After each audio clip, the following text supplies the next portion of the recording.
In today's video, we look at a 5-man gang of car thieves that carried out raids between August and November 2019, who took 39 vehicles in 29 burglaries across Kent. We look into the gang and the history of one who is a convicted killer. A promising plan where buyers were arranged, but over a series of misfortunes, the gang would whittle down to just 2 men.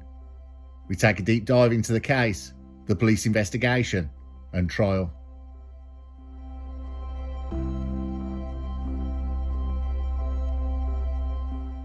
We go to Kent 2019, where car thieves would steal cars worth more than £750,000. The plan was simple: for whatever car they stole, they'd have a buyer for it. Over 4 months, 39 vehicles would be taken, the key stolen in burglaries, where 29 homes and businesses were broken into. One burglary, they scared the woman in the property whose husband was serving time.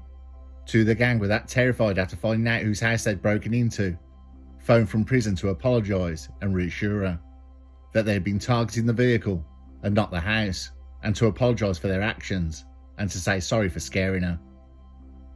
It started as organised criminal enterprise, targeting houses at night, using vehicles stolen from previous offences. The car stolen would be sent to a buyer who sends them abroad to Ghana. If that car was not wanted abroad, it'd be broken up for parts or sold on as a complete car to other criminals, to be cloned or used in crimes. Whatever they stole had value. The Ghana one was the top one, wanting Mercedes and Land Rovers, and they offered the biggest return. The lowest return is selling complete vehicles to other criminals for a few hundred to a few £1,000s. Selling to chop shops offered different money, depending on the vehicle, between £5,000 to £15,000. These parts would also be shipped abroad. So the gang had set up how to make money from stolen cars. The 5-man gang consisted of Michael Johnson, who was 25 years old, Alfie Johnson, who was 22 years old, Danny Webb, who was 21 years old, Ricky Webb, 23 years old, and Oliver Cook, 22 years old. But one of the gang, Michael Johnson, was a convicted killer. Let me first tell you about Michael Johnson, then we'll go back to the car gang, of how a series of car crashes and carelessness got the gang caught.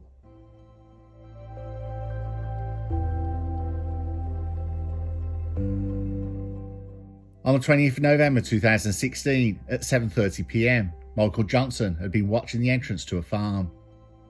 A bit further down the drive he spotted a car trailer. The gate was open.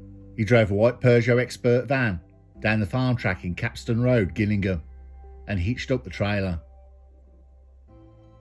Trevor Hadlow, who was 70 years old, lived and worked on the farm site as a handyman. Michael Johnson had just finished stealing the trailer and hitched it to his van. Trevor Hadlow had spotted the Peugeot with the stolen trailer. Michael Johnson floored the Peugeot van and ran over Trevor Hadlow as he tried to close the gate. He kept driving and sped away, leaving the pensioner mangled on the floor and badly injuring the back of his head. 70-year-old Trevor Hadlow had managed to get up and walk back to his caravan, but collapsed and died from his injuries. His body was discovered in his locked caravan 2 days later by the farm owner. Trevor Hadlow had lived on the site and helped to look after the horses for several years, and described as well-loved, hard-working, and always willing to help friends and neighbours. Following the discovery of his body on Tuesday, November 22nd, 2016, officers viewed CCTV footage of the incident and began to trace the movements of the vans that matched the same description. Coincidentally, the vehicle driven by Johnson had been seized by local patrols in Eastchurch in Kent about an hour after the incident. The van was empty, but still had the trailer attached and contained fuel siphoning kit, tools and empty fuel canisters, which led the officers to believe it had been used in a crime. When they further examined the van, it was found to contain a number of distinguishing features that proved it was the same one involved in Mr. Hadlow's death, including damage to the front of the van. While in custody, officers established that Johnson matched the description of the man who had also run a traffic warden over on the High Street in Eastchurch in a Vauxhall Amiga on Friday the 8th of July 2016. Unbelievably, 4 months prior to the hit and run that killed Trevor Hadlow, Michael Johnson drove and ran over a traffic warden who had tried to give him a ticket. The traffic warden hit the bonnet at force as Michael Johnson sped off. The traffic warden escaped with a few minor scuffs. Michael Johnson was not insured and has never held a driver's licence. The Vauxhall Omega was found dumped in a field. At Maystown Crown Court, Johnson was found guilty of dangerous driving, but not guilty of attempting to cause grievous bodily harm to the traffic warden. Michael Johnson had entered a guilty plea of manslaughter for Trevor Hadlow. Sentencing on the manslaughter, theft and dangerous driving offences, he was sentenced to 5 years and 3 months. The jury subsequently cleared Johnson of attempting to cause grievous bodily harm with intent to the traffic warden, but convicted him of dangerous driving after an hour's deliberation. With the case of the traffic warden, the jury had not been told of his involvement in Mr. Trevor Hadlow's killing. He will serve half his sentence, less 7 months, which he has already served on remand.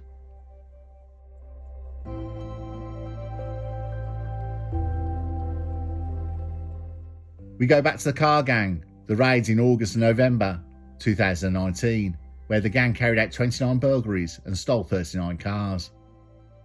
They stole a Mercedes after breaking into a house in Sutherland Avenue, Welling, on August the 8th, 2019.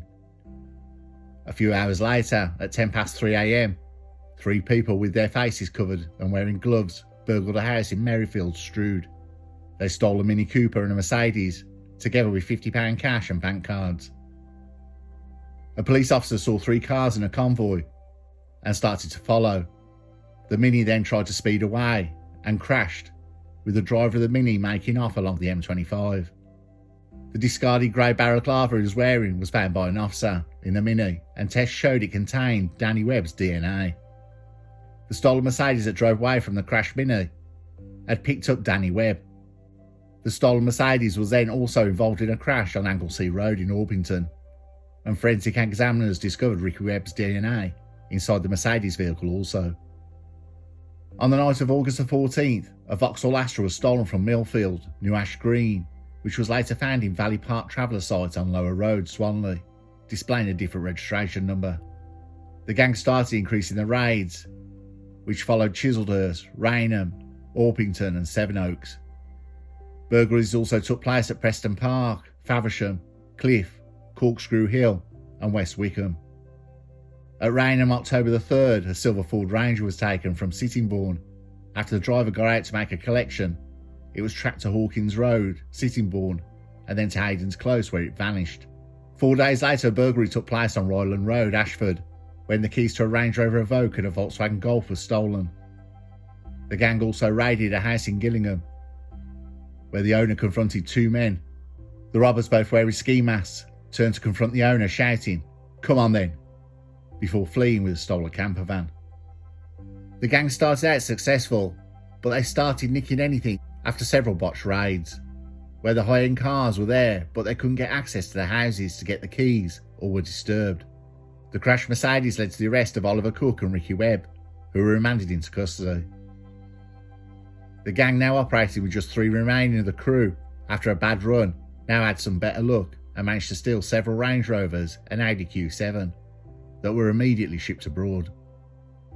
Danny Webb was the first to be identified of the gang, but he'd be the 3rd to be arrested. A warrant for his arrest was released after his DNA was located on a mask when he crashed the stolen Mini. He'd still been operating with the gang when he was arrested in a dawn raid at his known address. Meanwhile, on remand, Oliver Cook and Ricky Webb found out who the husband was of a house they broke into and scared his terrified wife. The husband was behind bars. Though he was at another prison, he was very well connected and was serving a sentence for being part of an organised criminal gang. The man in his late 50s expressed an interest in finding out what the hell they were doing breaking into his house and how long they think they're going to last locked up. Cook and Webb phoned from prison to apologise and to reassure the woman that had been targeting the vehicle and not the house, and to apologise for their actions, and to say sorry for scaring her, and can they pass on the apologies to her husband. They did not know and meant no disrespect.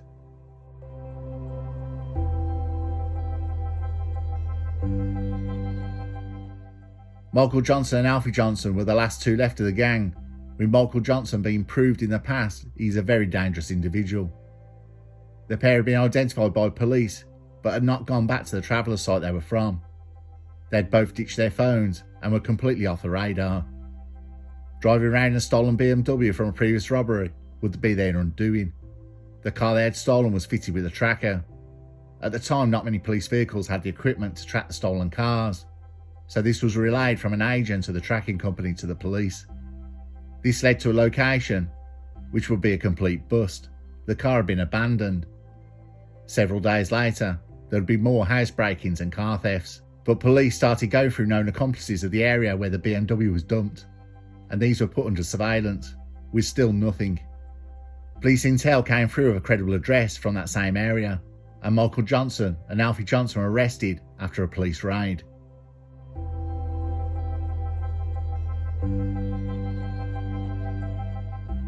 At Maidstone Crown Court, Michael Johnson admitted 2 charges of conspiracy to steal and was involved in 25 burglaries. He was jailed in 2017 for manslaughter after his victim tried to stop him from stealing a trailer. He was released early from a 5-year, 3-month sentence. Judge David Griffiths-Jones, QC, handed Michael Johnson a sentence of 7 years in prison. Johnson lost it and launched into a tirade of abuse before getting led away. Father of one, Alfie Johnson, admitted conspiracies involving 15 thefts, but said he'd quit the gang before he was caught. He said he had felt shame for letting down his family. He was jailed for 5 years and 2 months. The 108 days he's already served on curfew will be taken off the sentence. Danny Webb, 21 years old of no fixed address, admitted the conspiracies, but claimed he took part in only 21 burglaries. He now suffers from panic attacks and has a mild learning difficulty. He was jailed for 6 years and 4 months. His brother Ricky Webb pleaded guilty to conspiracies, but claimed he was involved in just 18 burglaries. He was on prison licence for previous offences and has been sentenced to 6 years and 8 months. His child was born while he was on remand. Oliver Cook, of no fixed address but was living in Bromley and Orpington areas, admitted 5 burglaries, attempted burglaries and theft of a Volkswagen Golf. The judge told him, "You have joined this group and you have badly let down the mother of your child, who was born recently." He was jailed for 3 years and 8 months. The judge told the gang this was organised professional enterprise, targeting houses at night and using vehicles from stolen previous offences. You wore masks and you ransacked houses. On other occasions you threatened the occupiers. Burglaries are vile and immoral offence, and some of your victims face distress because of the crimes you committed against them.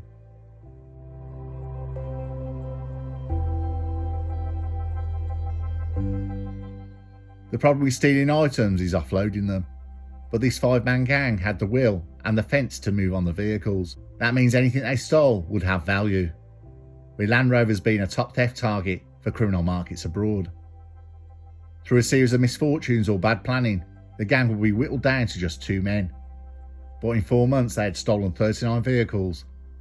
There are plenty of gangs like this, but what appealed to me was it was planned. All other car raids seem to be thieves trying their luck and are stuck with high-end cars they can't get rid of. The leader of the gang, Michael Johnson's criminal past intrigued me. Jailed for killing in 2016 and deliberate hit and run. His early release had done nothing to change his criminal ways. Michael Johnson lost it when the judge told him he would serve 7 years. Car crime is big business, and whatever you think of this gang, if it was successful or not, out of the 39 cars stolen in 4 months, only 8 of the cars were ever recovered.